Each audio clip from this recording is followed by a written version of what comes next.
Hi guys, June the 20th, 8:45 in the morning, and already I've been cutting more pinks. We're getting towards the end of them now. So far I think we've cut over 120 bunches. And in the follow on from yesterday, this was the row of gooseberry bushes. So you can see I've just taken all the branches off, so there's just the main stem left in. I decided I just need to change things really. It's a lot of work for not much return, so I'm going to grub these out, and then at least, because it's kind of in two parts, this bed. There's this longer one here. It used to be an old greenhouse, then there's a dividing bit there, and then there's this other bed here. So I'm not quite sure. I'm definitely going to have one of them for elephant garlic, and then possibly this other one, asparagus. I'm thinking both crops, don't need a lot of maintenance really, as long as your preparation's sound. Just watering, feeding, and staking for the asparagus. So that's my thoughts. I need to have things that require less input really. There's too much to do. I'm always chasing my tail and I'm getting a bit fed up with it.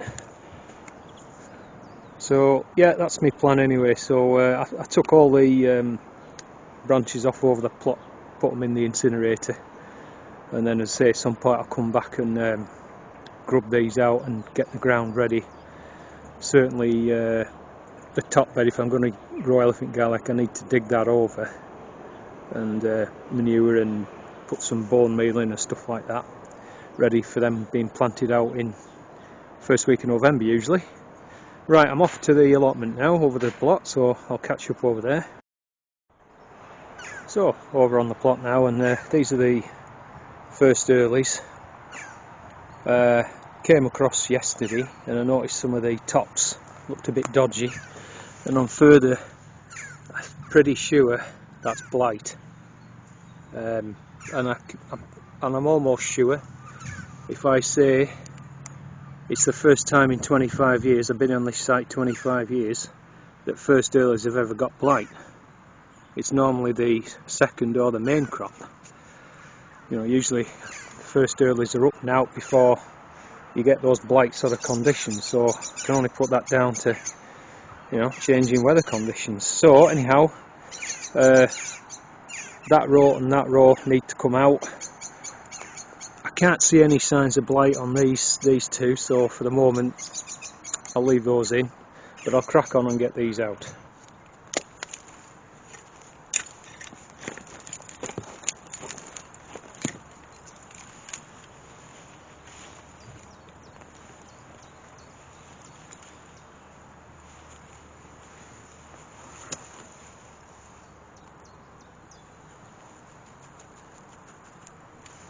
If you can make that out, some pretty good sized ones on there. Variety rocket.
So that's one row, looking pretty good. I have to say, I'm not sure how many plants in a row. I'll let you know when I'll get this one out now. Okay then, so that's, I think there was 10 plants in each row, so 20 plants. Can't grumble at that. I'm not going to grumble at that. I think I might have to get this row here out. I'm just going to look through them again and see if there's any more evidence of blight. As far as I could see, it just seems to be the one plant there which I've removed. I guess it's just a case of coming down regularly and just seeing if it's spread, in which case I can either cut the tops off or just dig them out. But for now I'm just going to leave those drying in the sun, and then what we'll probably do is pull the small ones out, eat those first, and we can get some potato sacks and just bag the others up for storage. So right now it's over to the elephant garlic. You can see that it's already split, which is quite early actually. Anyway, we'll get on and get some out.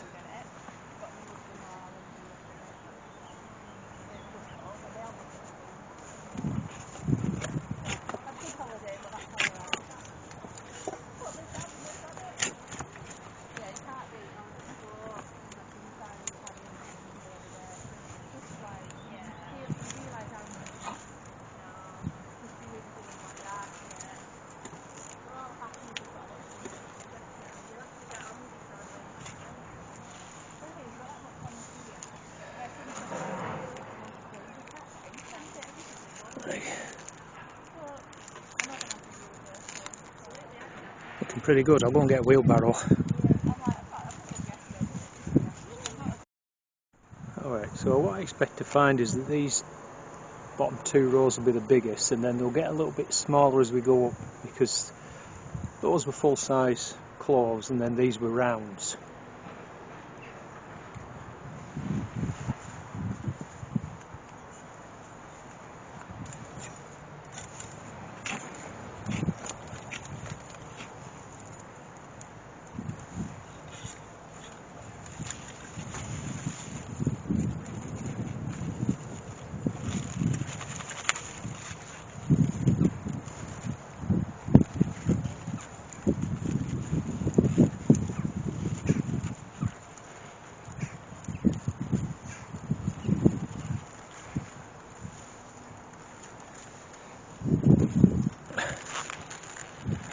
So you can see they've kind of started to split, but that's fine. Once I've got them out, just put them in the greenhouse to dry out. So this one will have been around. If I turn it around, I don't know if you can make that out. It's got some white rot on there, so I'll put that separately. You can see the tops, sort of, the roots have died off. I suspect the one next to it's got it as well, but that seems to be the only two. Okay guys, there we go. So that was just the shallots. Might give them another week. They're dying back now, so they'll come out and they'll clean that bit, and then I've got a tray of multi-sown beet to go in there to replant that bed. So I'll get these in the greenhouse now and I'll just show you when I get them into the greenhouse. Okay then. They should dry out in here lovely. I'll put a link up somewhere on a previous video I've done for a more detailed explanation about the stages for elephant garlic, but just briefly, these big ones here you can see, you know, some of them are absolutely out. Enormous. So these would be full-size cloves which I planted last autumn, and then if you're turning round, these ones here would be rounds, what we call rounds. So these two here are rounds. You see they haven't divided into cloves. These have. So these in other words would have been like that, or maybe a bit smaller. Again, planted last autumn, so you could eat that absolutely, but I'll probably replant those two there, and then turning you around once again, just in the little tray here, these little rounds would have come from these combs, and most of them were just self-seeded. They just came up because, as you know, I just leave them in the beds. Well, I used to anyway. And so again, these will be replanted in autumn, and then come harvest time the following June 23, they should make rounds, you know, bigger rounds, and then the next year they'll be like that. So it's kind of like a 3-year cycle, really.